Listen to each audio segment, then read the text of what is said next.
नमस्कार जोहार। चलिए जानते हैं झारखंड की ताज़ा खबरों को, लेकिन उससे पहले अगर आपने अभी तक इस चैनल को सब्सक्राइब नहीं किया तो सब्सक्राइब कर लें, जिससे कि आपको झारखंड की ताज़ा खबर रोजाना मिलती रहे। सबसे पहली खबर, झारखंड के सरकारी स्कूलों में दी जाएगी बाल यौन अपराध की जानकारी, सिलेबस में किया गया शामिल। यौन अपराध संरक्षण अधिनियम पॉक्सो को राज्य भर के सभी सरकारी विद्यालय में बाल यौन अपराध पॉक्सो की जानकारी दी जाएगी। आगामी शैक्षणिक वर्ष 2024-25 से पढ़ाई शुरू होगी और 6ठी से 12वीं कक्षा के विद्यार्थी को रोकथाम और जागरूकता के महत्व को बताया जाएगा। इस पहल का उद्देश्य युवाओं को ज्ञान के साथ सशक्त बनाना और राज्य भर के शैक्षणिक संस्थान में पढ़ रहे बच्चों के लिए एक सुरक्षित वातावरण को बढ़ावा देना भी है। अगली खबर, आर्म्स लाइसेंस आवेदन लीक होने पर भड़की कांग्रेस की एमएलए अंबा प्रसाद, अधिकारी पर लगा दिया सुपारी लेने का आरोप। बड़कागांव की विधायक अंबा प्रसाद ने अपने आर्म्स लाइसेंस से जुड़ी खबर पर प्रतिक्रिया व्यक्त की और धुरवा स्थित आवास में प्रेस कॉन्फ्रेंस में कहा कि हजारीबाग के एक अधिकारी जो आजसू पार्टी के समर्थक हैं, उन्होंने मेरे नाम की सुपारी ले रखी है। उन्हीं के इशारे पर मुझे टारगेट किया जा रहा। विधायक ने हाउस गार्ड हटाने एवं सुरक्षा गार्ड कम करने का खंडन किया है। अंबा प्रसाद ने कहा कि जिन्हें किसी तरह की धमकी मिली है वह आत्मरक्षा के लिए आर्म्स लाइसेंस के लिए अप्लाई कर सकते हैं। इस आधार पर मैंने महीनों पूर्व आवेदन दिया है, पर अभी तक इसे स्वीकृति नहीं मिली है। अगली खबर, राज्य में पारा शिक्षकों ने राज्यकर्मी का दर्जा मांगा है। 19 दिसंबर को विधानसभा घेराव की चेतावनी दी गई।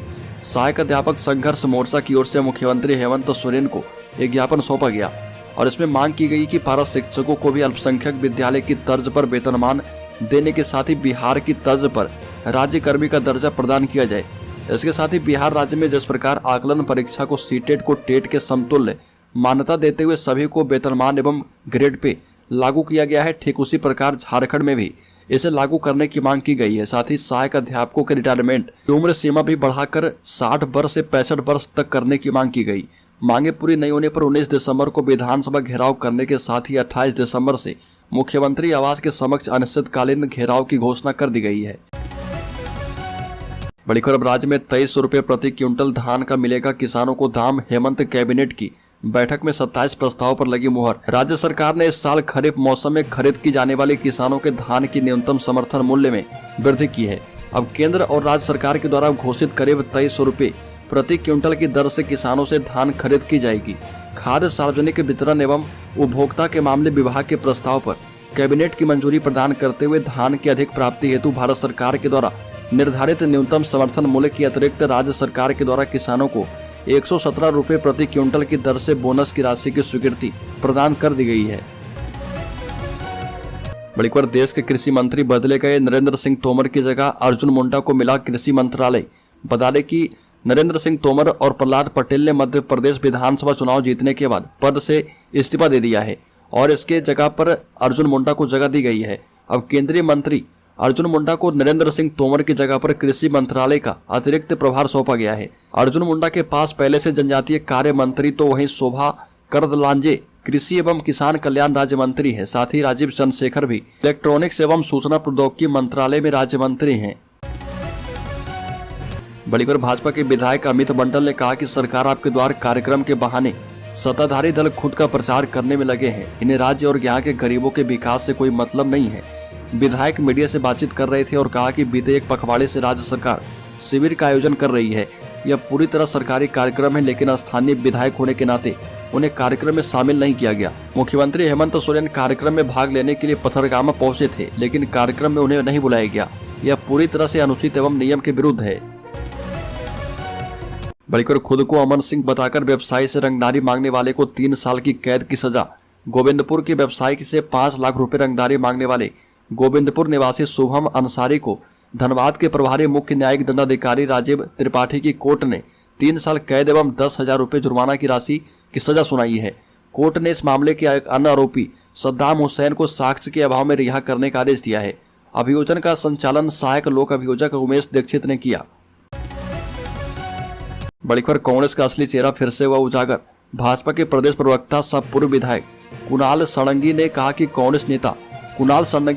कांग्रेस नेता और राज्यसभा सदस्य धीरज प्रसाद साहू के ठिकानों से इनकम टैक्स की छापेमारी में भारी मात्रा में नकदी बरामद किया गया। मीडिया रिपोर्ट्स के मुताबिक अनुमानित करीब 200 करोड़ से अधिक की नकदी जब्त होने की सूचना मिली है।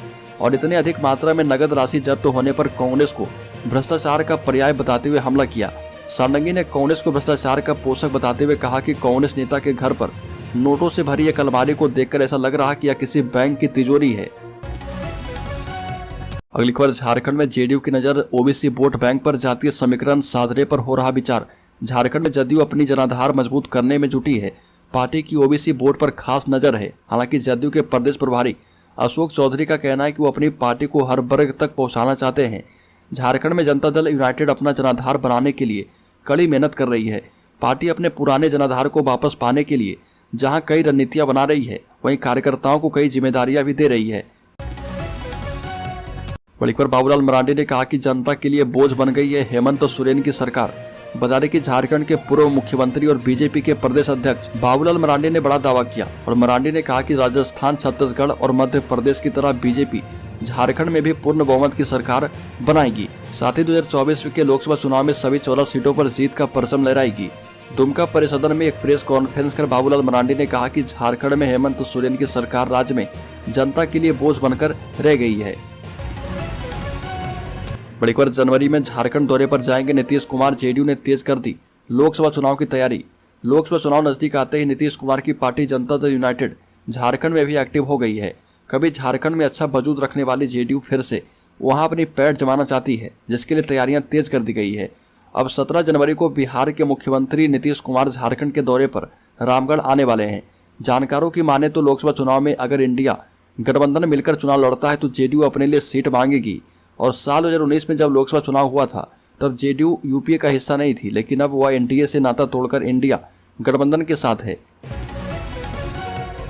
बड़ी खबर, झारखंड में सभी 14 लोकसभा सीटें जीतेगी भाजपा, अगली सरकार भी हमारी बनेगी। बाबूलाल मरांडी का बड़ा दावा। झारखंड भाजपा प्रमुख बाबूलाल मरांडी ने दावा किया कि उनकी पार्टी अगले साल के लोकसभा चुनाव में राज्य की सभी 14 लोकसभा सीटें जीतेगी। यह भी कहा कि पार्टी अगले साल के अंत में होने वाले विधानसभा चुनाव जीतकर राज्य में सरकार बनाएगी। मध्य प्रदेश, राजस्थान, छत्तीसगढ़ के विधानसभा चुनाव में भाजपा के शानदार प्रदर्शन का जिक्र करते हुए पूर्व मुख्यमंत्री ने कहा कि पार्टी ने आदिवासी बहुल इलाकों में बड़ी संख्या में सीटें जीती है, जो कि आदिवासी बहुल इलाकों में भाजपा के दबदबे को साबित करता है। देश जो है भाजपा के साथ है और ये भी कहा कि विकास केवल भाजपा की सरकार कर सकती है। बड़ी खबर, झारखंड में कांग्रेस नेता और राज्यसभा सांसद धीरज साहू के ठिकाने से भारी मात्रा में कैश बरामद किया गया। नोटों से भरी एक अलमारी तो ऐसे मिली जैसे देखकर लगता है कि यह किसी बैंक की तिजोरी है। कुल कैश 200 करोड़ रुपए बताई जाती है और नोटों की गिनती जारी है। रांची और लोहरदगा स्थित सांसद के आवास समेत 5 ठिकानों पर छापामारी किया गया है। अगली खबर, देश में राजनीतिक वजहों से हत्या के मामले में झारखंड पहले नंबर पर। एनसीआरबी रिपोर्ट में खुलासा। साल 2022 में देश में राजनीतिक कारणों से हत्या की सबसे अधिक वारदात झारखंड में हुई। यह तथ्य नेशनल क्राइम रिकॉर्ड ब्यूरो की ओर से सोमवार को जारी किए गए आंकड़े में सामने आए और क्राइम इन इंडिया 2022 की रिपोर्ट के मुताबिक पूरे देश में राजनीतिक कारणों से 59 हत्याएं हुई। सबसे अधिक 17 हत्याएं झारखंड में हुई और हैरत की बात यह है कि इस रिपोर्ट के मुताबिक राजनीतिक वजहों से हत्या की सबसे कम घटनाएं उत्तर प्रदेश, तेलंगाना और त्रिपुरा में रिकॉर्ड की गई है। बड़ी खबर, झारखंड में कांग्रेस पार्टी के विधायक इरफान अंसारी ने विवादित बयान दिया और मीडिया से बातचीत में कहा कि बीजेपी के लोग बांग्लादेशी से बड़े घुसपैठिए हैं। यह भी कहा कि बीजेपी वाले झारखंड को बदनाम करने की साजिश रचते हैं। इस दौरान बीजेपी नेताओं के नाम लेते हुए कहा कि ये लोग बाहर से आए और ये भी कहा कि सबसे बड़े घुसपैठिए बांग्लादेशी नहीं, बीजेपी के लोग हैं। संजय सेठ, प्रकाश सिंह, सीपी जोशी, बीपी और भानु शाही ये सब घुसपैठी हैं। ये लोग बाहर से आए हैं और मैं उनसे कहूंगा कि जो बातें आप सदन में उठाते हो उनको आपको देखना होगा। बड़ी खबर, झारखंड में पहले इंटर मैट्रिक की बोर्ड परीक्षा होगी और फिर प्री बोर्ड एग्जाम होगा। देश भर में मैट्रिक, इंटर की बोर्ड परीक्षा के पहले प्री बोर्ड परीक्षा ली जाती है, पर झारखंड में वर्ष 2024 के लिए प्रस्तावित परीक्षा में पहले बोर्ड की परीक्षा होगी और उसके बाद प्री बोर्ड की परीक्षा प्रस्तावित है। प्री बोर्ड की परीक्षा के दौरान मैट्रिक, इंटर की परीक्षा चल रही होगी। ऐसे में प्री बोर्ड की परीक्षा होगी भी या नहीं, इस पर संशय है।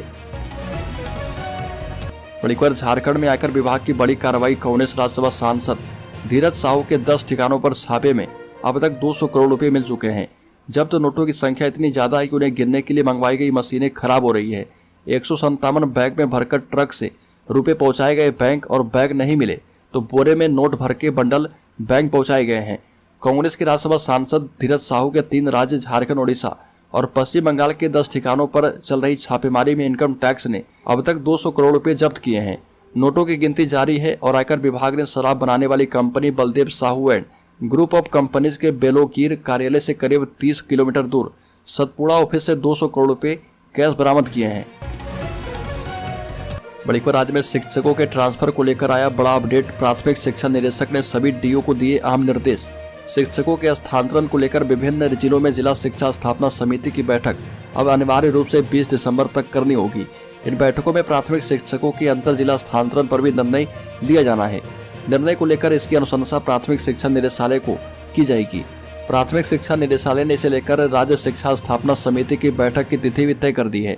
यह बैठक जो है 27 दिसंबर को आयोजित की जाएगी, जिसमें जिलों से प्राप्त अंतर जिला स्थानांतरण की अनुशंसा पर अंतिम फैसला लिया जाएगा। बड़ी खबर कोल्हान के कार्यकर्ताओं में मुख्यमंत्री हेमंत सोरेन ने भरा जोश, कहा कि झारखंड मुक्ति मोर्चा का लहराना है परचम।